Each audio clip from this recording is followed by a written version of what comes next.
Hello everyone, welcome back to Changfied YouTube channel, your trusted source for latest updates across South Sudan and beyond. Today we bring you important update from South Sudan.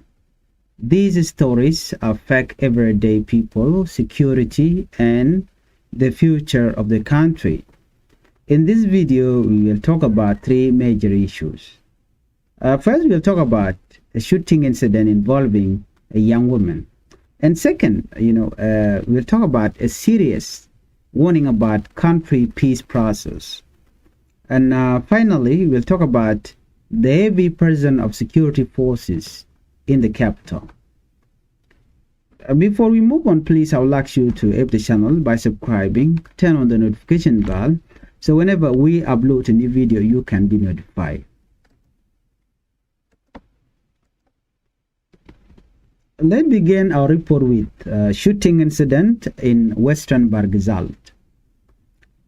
In Western Barghazal, police are investigating a shooting that happened along Bari Road. This incident took place on April 20, 2026 in an area known as Bagari Payam. According to this report, a young woman, only 20-year-old, named Christine Emmanuel, was attacked. According to police, she was shot by a gunman who was riding a motorbike. After the shooting, the attacker quickly escaped. Authorities say the area where this happened is controlled by force linked to SPLA-IO. Police spokesperson Santune Udol confirmed the detail and explained what happened next. Security forces moved quickly. They went to the area to check the situation and make sure people were safe. They also extended their patrol to nearby areas, including Kilo Kamsa near Bringi. After checking the area, police said something important. The situation was calm. People were going about their daily life. There was no sign of panic among civilians. This is important because it shows that even after dangerous incident, life continues. Now let's talk about the victim. According to this report, Christine Emmanuel was injured, but she survived. She was taken to a medical facility and is now receiving treatment. Police say she is in stable condition. That is good news in a very serious situation like that. But the case is not over. The suspect is still unknown. Police are continuing their investigation. They are asking the public to help. If anyone has information, they are encouraged to report it. This is a reminder of how important community cooperation is. Security is not only the job of the police, it also depends on the people. Well, this incident raised some important questions. Why did the attack happen? Was the victim targeted, or was it a random act of violence? Right now, we do not have clear answer, but one thing is clear.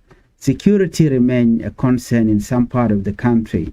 Even when areas seem calm, incidents like this can still happen. That is why patrol have been increased. Authorities want to prevent similar attack in the future. Let's move on to our second top story, peace process warning. Now let's move to a bigger issue affecting the whole country. According to this report, a major organization known as Reconstituted Joint Monitoring and Evaluation Commission, also known as RJMAC, has released a new report. This report talks about the peace agreement signed in 2018 between President Salva Kiir Mayardit and Dr. Riek Machar. That agreement is known as the Revitalized Peace Agreement on the resolution of the conflict in South Sudan. Well, the goal of that agreement was simple, to bring peace and stability to the country. But according to the latest report, progress has been very slow. The report covers the period from January to March 2026, and the message is serious. The peace process is not moving forward as expected. Let's look at the main problem. The report highlights several issues. Number one is continued fighting between forces, like South Sudan People Defense Force attacking SPLIO that are still under Dr. Riek Machar. Second, violation of the ceasefire agreement. Third is violence against civilian. And fourth is forced displacement of people around Jonglei and Apenal, and sexual and gender-based violence, and occupation of civilian area by army group, especially the SSPDF that are occupying civilian, like what happened in Akobo and other areas. In fact, a monitoring group recorded 133 violations in just 3 months. That number is very concerning. So what does this mean? It means peace is fragile. It means the situation could get worse if nothing change. The report warned that without action, the country could face more political division, more violence and instability, not only inside the country, but also in the region. The Commission is calling for something very important, an inclusive political dialogue between the leaders. This means all groups must come together and talk, not just leaders, but all stakeholders.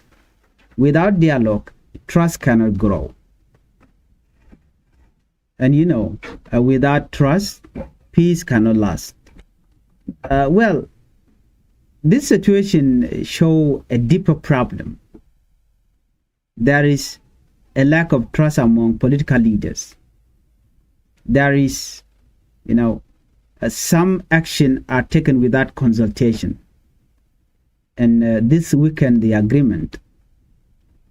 It also makes people lose confidence in the peace process.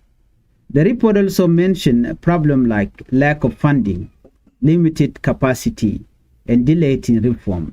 All these factors slow down progress. The Commission gives several recommendations. Number one is stop all fighting immediately. Continue working on reform. Improve protection for civilians. Allow humanitarian aid to reach people. Prepare properly for elections. And ensure accountability. These are not small steps. These are necessary steps. Now, let's go back to security deployment in Juba. We talked about this yesterday. Let's talk about it now.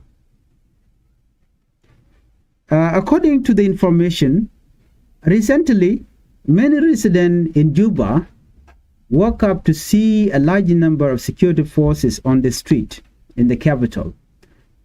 This caused fear and confusion. People start asking questions. Is something wrong? Is there a threat? Should we be worried?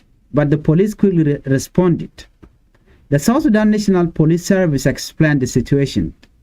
According to them, there is no danger, and that the deployment is part of a routine exercise. So, why are forces on the street? Police spokesperson Major General Daniel Justin explained that this is part of preparation for upcoming national event.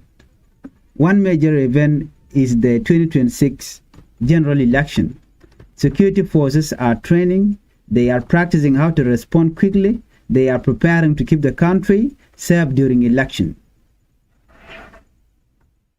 The message from the police is clear. The situation is normal. There's no insecurity. People should not panic. They also say this is not the first time. Similar exercise have happened before. Even though the explanation is clear, public reaction is understandable. When people see army forces on the street, they naturally feel concerned because there are insecurity. This shows the importance of communication. Authorities, government of South Sudan must inform the public clearly and clearly. Trust between the public and security forces is very important. When such thing happen, it means that there's something hidden in there. So that is why the public react. People panic and they're asking the authority what is happening there that the public does not know. Because if this is a preparation for election, they should have announced that we are going to deploy heavy vehicles, military vehicle in Juba street. But this was not announced. So it became something that citizens worried about because there is already a fragile peace in South Sudan. Well, let's take a moment to reflect on everything we discussed today. We saw a violence incident that reminds us of security challenges, a serious warning about the peace process, and security preparation ahead of election. These stories are connected. They all point to one thing. The country is at an important moment. There are challenges but also opportunities. Peace is possible, but it requires commitment, dialogue, trust, and action. Well, in order for South Sudan to move forward, citizens are waiting for the release of Dr. Machar. And that is what the international community are also saying. For South Sudan to move forward, Dr. Riek Machar should be released so that they can have dialogue and then complete all the requirement for the reply peace agreement that was signed in Khartoum in 2018. Without this agreement, or without respecting the peace agreement, South Sudan is likely to go back to civil war. Well, if you are new here to Changfied YouTube channel, I would like you to help the channel by subscribing, turn on the notification bell, so whenever we upload a new video, you can be notified. Thank you for watching. Let's meet on our next video.